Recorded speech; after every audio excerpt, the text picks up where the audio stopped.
যে সকল কিছুর ভাগ হয়, পুণ্য কর্মের ভাগ কেউ কাউকে দিতে পারে না। বাবা আজকে রাত্রি জেগে হরিকথা শুনছেন বাবা, এই যে জীবনে পুণ্য অর্জন হচ্ছে, এই ভাগ কেউ কাউকে দিতে পারবে না। ঘটনাটা কি ঘটেছিল দেখেন। ওই গোপী তার জাগতিক জগতের স্বামীকে নিয়ে পালঙ্ক মাঝে ঘুমাচ্ছিল। হেনকালে গোবিন্দ আমার ওই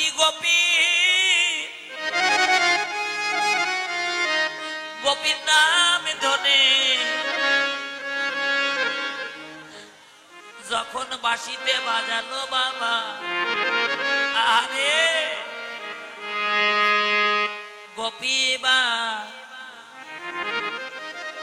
গোপী আর আপন স্বামী চেনে না। পালঙ্কের মাঝে রেখে ঘুম ভেঙে গেল, চমকে উঠে ওই তো বাজে বাঁশি। কোথায় বাজে?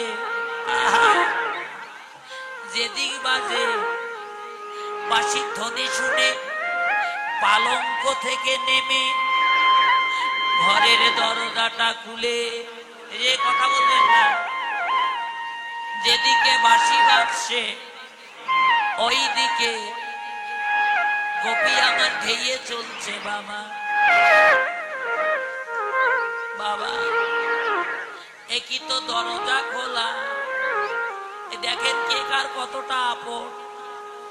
কিছুক্ষণ পর স্বামীটার ঘুম ভেঙে গেল, দেখে দরজা খোলা, পাশে দেখে নিয়তি নাই। কোথায় গেল? ও হয়তো শৌচাগারে গেছে গো। 5 মিনিট 10 মিনিট অপেক্ষা করে, ঘরে আসে না। স্বামীটা শুয়ে থেকে ডাকছে, নিয়তি নিয়তি, ও নিয়তি। বাবা স্বামী এত ডাকে গো,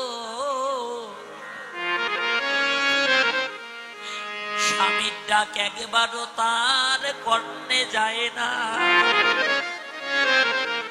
কারণ কি জানেন বাবা? ভগবানের বাঁশি যদি একবার কারো কানে বাজে,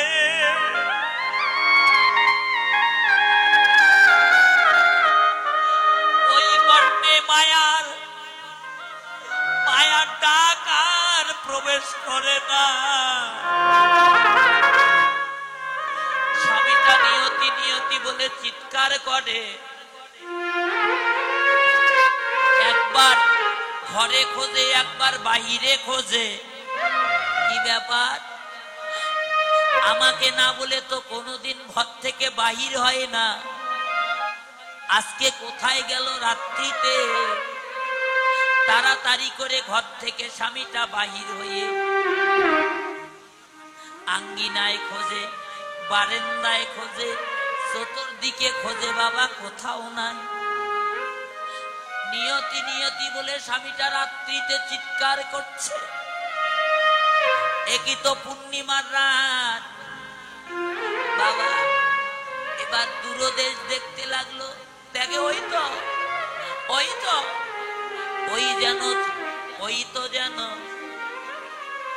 তো যেন চলে যাচ্ছে। কোথায় গো?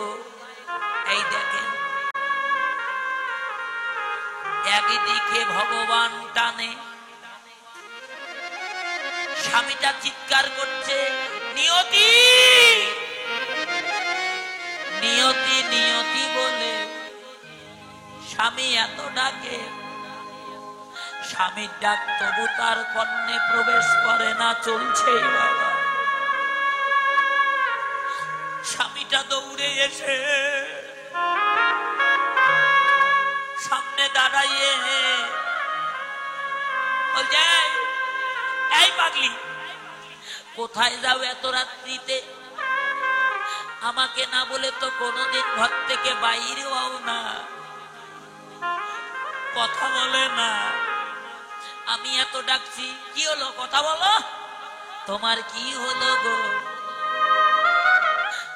আর কথা বলে না বাবা।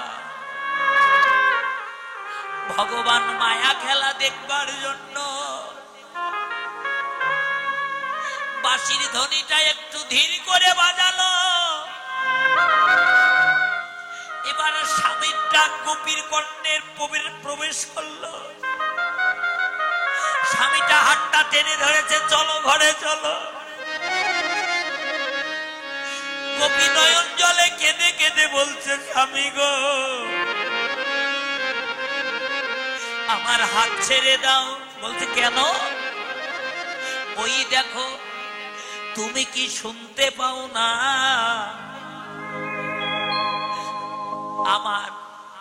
আমার পতি আমার ডাকিতেছে গো। গোপী জানে পতি, স্বামীটা জানে পতি মানে স্বামী। এই তো আমি তোমার পতি, তোমার সামনে দাঁড়িয়ে আছি। বলছে না, তুমি পথ ছেড়ে দাও, পথ ছেড়ে দাও। কথা রিপিট, আমার আর একজন পতি আছে, সে আমায় ডাকছে গো। বলছে এই তো আমি তোমার পতি, তোমার সামনে। বলছে না, তুমি আমার পতি নও, আমার পথ ছেড়ে দাও। স্বামীটা ভুল বুঝলো, হাতটা ছেড়ে দিয়ে চুলের মুঠিটা টেনে ধরেছে বাবা। টেনে ঘরের দিকে টেনে নিয়ে যাইতে লাগলো। একদিকে স্বামী টানে, আর একদিকে বাঁশিতে নাম করে ভগবান টানে বাবা। কোথায় যাবে? স্বামীর হাতে ধরে পায়ে পড়ে মিনতি করে, স্বামী গো একবার আমায় যেতে দাও, আমার পতি আমায় ডাকছে। বারবার পতি পতি বলছে। টেনে নিয়ে গিয়ে আঙ্গিনায় একটা লাঠি দিয়ে সর্ব অঙ্গে আঘাত করলো বাবা। গোপী ধুলায় গড়াগড়ি যায়। স্বামীর পা দুটো জড়িয়ে ধরে বলছে, স্বামী গো আমায় একবার যেতে দাও, আমার পতি আমায় ডাকছে। বারবার পতি পতি বলছে বাবা।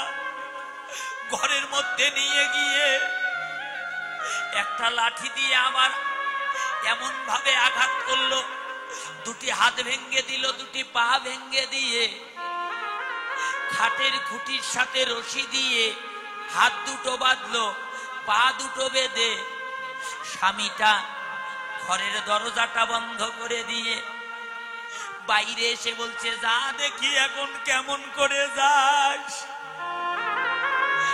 গোপী দুটি নয়ন জল ছেড়ে দিয়ে বলছে, গোবিন্দ হে গোবিন্দ, তোমায় ভালোবাসার পরিণাম কি আজ জীবনে? আজ জীবনে আমার এই হলো গোবিন্দ। স্বামী কোনোদিন সাধু সঙ্গে যেতে দেয় নাই, আমি চুরি করে করে সাধু সঙ্গ করেছিলাম।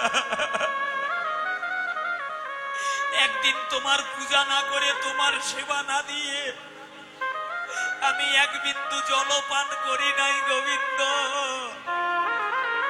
ও গোবিন্দ, সেই জীবনের পরিণাম কি আমার আজ এই হলো? গোবিন্দ রে, আমার ভাগ্যে বুঝি তোমার চরণ পাওয়ার হলো না গোবিন্দ। এই দেখো আমার মায়ার প্রতি আমায় কেমন করে বেঁধে রেখেছে। স্বামীটা এবার চিন্তা করছে, হায় রে, এত মারলাম তবু বলছে ছেড়ে দাও, পতি ডাকছে, ছেড়ে দাও, পতি ডাকছে। আমি তো একবারও শুনতে চাইলাম না তার কোন পতি তাকে ডাকছে। যাই তো একটু শুনে আসি। ঘরের দরজাটা খুললো, খুলে এবার গুপির সামনে এসে বলছে, নিয়তি গো, কথা বলো, তোমার কোন পতি তোমায় ডাকছে? বাবা, আর কথা বলার শক্তি নাই বাবা, দেহ থেকে সবাই চলে গেছে, কেবল প্রাণটা যাইবার বাকি আছে। স্বামীটা বলছে, কথা বলছো না কেন? চোখ বন্ধ করে আসো। চোখের জলে মুখ ভেসে যায়। স্বামীটা বলছে, ও বেঁধে রেখেছি তাই আমার উপর অভিমান করেছ, আর মারবো না। পায়ের বাঁধনে খুলে দিল, হাতের বাঁধনে খুলে দেওয়া মাত্র এই পঞ্চভৌতিক দেহটা স্বামীর কোলে ঢলিয়ে পড়ল। বাবা, স্বামীটা যখন কোলে নিয়ে কাঁদতে লাগলো, কি হলো তোমার, কথা বলো। নাসিকায় হাত দিয়ে দেখে প্রাণটা এখনো যায় নাই। স্বামীর চোখের জল স্ত্রীর যখন মুখে পড়ল, একটু স্বামীর মুখের দিকে তাকাইয়ে গুপি কেঁদে কেঁদে বলছে, স্বামী গো, এতক্ষণে তোমার শোনার সময় হলো, আমার কোন পতি আমাকে ডাকছে? তুমি তো আমায় ভুলে বুঝেছিলে গো। তাহলে শোনো, যে তোমার পতি আমার পতি, এই বিশ্ব জগতের সবার পতি,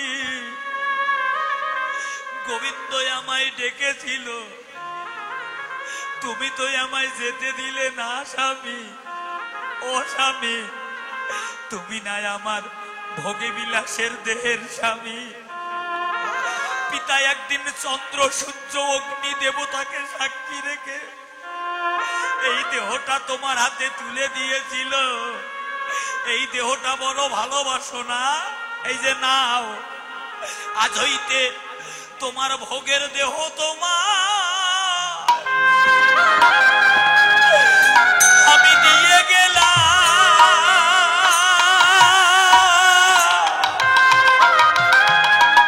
গেলাম গো।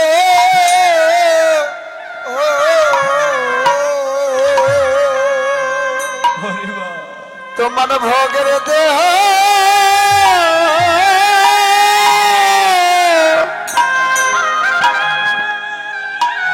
আমি তো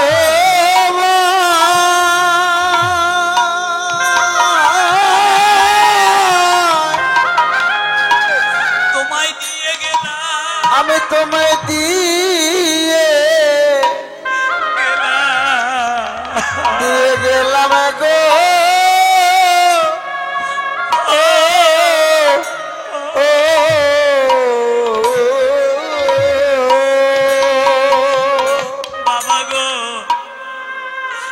নাসিকায় হাত দিয়ে দেখে আর প্রাণ নাই, চলে গেছে। স্ত্রীর মৃতদেহটা বক্ষে জড়িয়ে ধরে স্বামী কাঁদিছে, ও নিয়তি, একই সংসারে দুজন ছিলাম, আজ তুমি আমায় ছেড়ে চলে গেলে। এই জগতে বলো এখন আমার গতি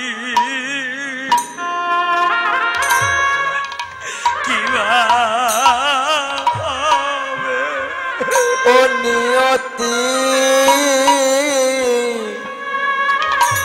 এখন আমার বলো এখন আমার গতি।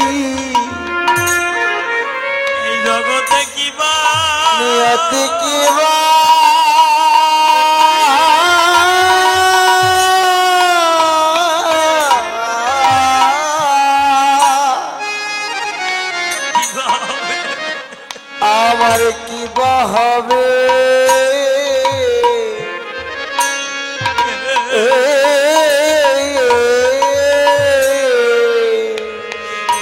বলে আমি বড়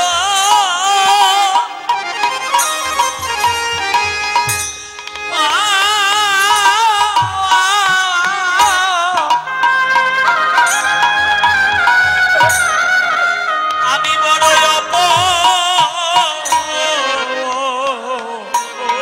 অপরাধী। বলো বলো আমার গতি এখন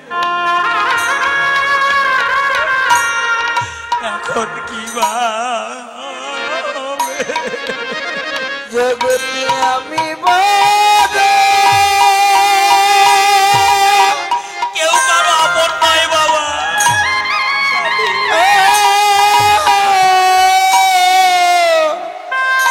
আমি বড়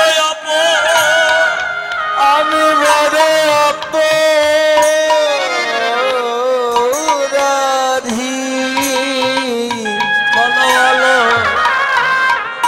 বলো বলো এখন আমার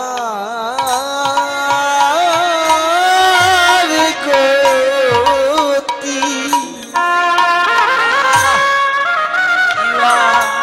নিয়তি কিবা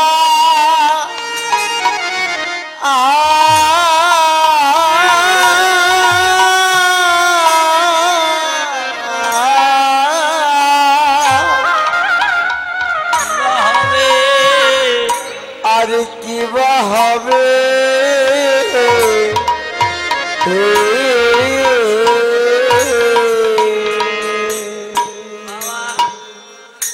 ভজন সিদ্ধা গুপি গেল, এবার সাধন সিদ্ধা গুপি।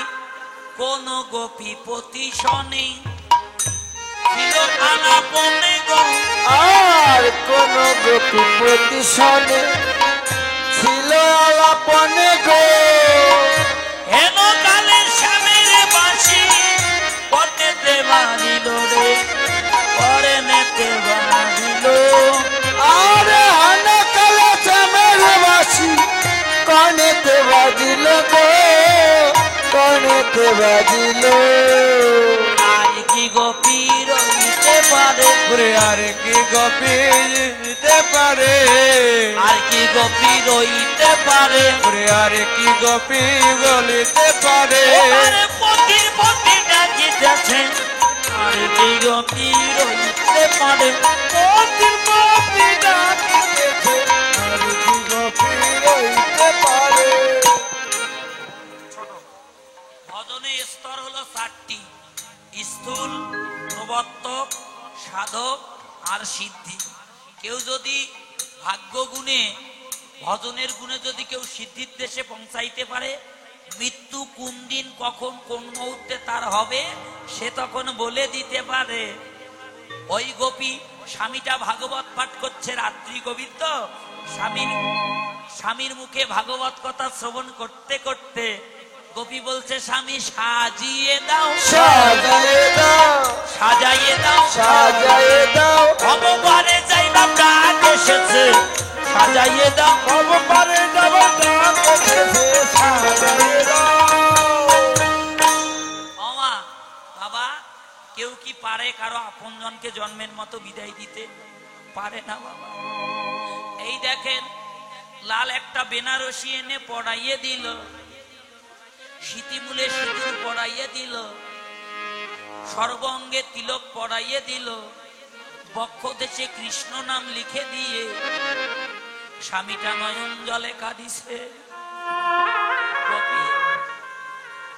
গোপী নিজের আঁচল দিয়ে স্বামীর চোখের জল মুছাইয়ে দিয়ে স্বামীর চরণে প্রণাম করে বলছে, স্বামী গো তুমি কেঁদো না স্বামী, আমার মাথায় হাত দিয়ে আশীর্বাদ করো। যদি আমি পরমপতি গোবিন্দের কাছে যেতে পারি তবে বলে কইয়ে তোমারও গতি করে দিব গো। ও গোপতি তোমার গতি করে দিব গো, ও গতি। পরমপতির কাছে যেতে পারলে তোমারও গতি করে দিব গো। ও গোপতি পরমপতির কাছে যেতে পেলে তোমার গতি করে দিব গো। এই যে ভজন সিদ্ধা গেল, সাধন সিদ্ধা। ভালো করে শুনেন, এবার কৃপা সিদ্ধা কোন গোপী শিশু বলে দিতেছিল গো, আর কোন গোপী শিশু কোলে স্তন দিতেছিল গো, গোপী শিশু বলে আর কোন গোপী শিশু কোলে স্তন দিতেছিল গো। হেন কালে শ্যামের বাসি করে নেতে বানিল রে, করে নেতে বানিল। কালে শ্যামের বাসি কনেতে বাজিল রে, কনেতে বাজিল। আপন শিশু চিনল না রে, আপন শিশু চিনল না রে, অগতি আপন শিশু চিনল না রে। আপন শিশু চিনল না রে, ফেলে রেখে দিয়ে চলিল আপন শিশু চিনল না রে। ফেলে রেখে দিয়ে চলিল আপন শিশু চিনল না রে। আজে মা ও দিদি কথা বলবেন না, কি ঘটনা ঘটলো শুনে যান। এক গোপী তার দুধের শিশু ছোট মা মাথায় হাত বুলাইয়ে দিচ্ছে, মাও ঘুমাইয়েছে, একই পালঙ্কে শিশু ঘুমায়। রাত্রিটা গভীর, শিশুটা মা বলে কেঁদে উঠল। সন্তান যদি মা বলে কাঁদে বাবা, মায়ের চোখে কি আর ঘুম থাকতে পারে? মায়ের চোখে আর ঘুম থাকতে পারে না। মা এবার জেগে উঠে শিশুটাকে কোলে নিয়ে দুগ্ধ দিতেছে আর মাথায় হাত বোলাইয়ে দিচ্ছে বাবা। গোবিন্দ আমার হেন কালে ওই গোপীর নাম ধরে বাঁশি বাজালো। ওই দুধের শিশু ফেলে রেখে মা চলে যায়। শিশুটা বুঝতে পেরেছে মা আমাকে রেখে চলে যাচ্ছে জনমের মতো। শিশুটা কাঁদিছে আর মা মা মা,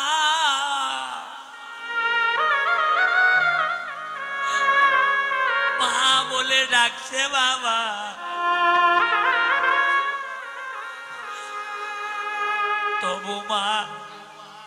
তবু মা একবারও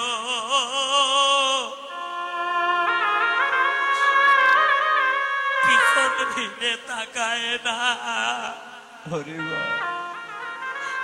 যাইতে যাইতে গভীর বনে প্রবেশ করেছে। শিশুটা মায়ের পিছে পিছে হামাগুড়ি দিয়ে দিয়ে যায়, পথ চলতে পারে না। কেঁদে কেঁদে বলছে, গোবিন্দ তুমি আমার দুটি পদে শক্তি দাও, এই জগতে মা ছাড়া তো আমার আপনার কেউ না। ভগবান বাঁশি বাজায় আর কাঁদে বাবা। ওই দুধের শিশু দুটি পদে শক্তি পেল, দৌড়ে গিয়ে মায়ের আঁচলটা টেনে ধরেছে। মা যদি যেতে হয় মা আমাকে সঙ্গে নিয়ে যাও মা।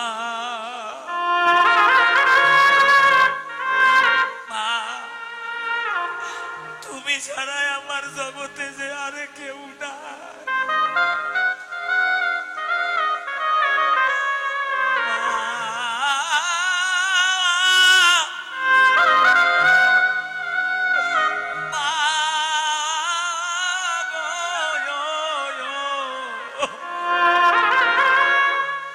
তবু মা কথা বলে না, মায়ের পা দুটো জড়িয়ে ধরেছে বাবা। একটা কথা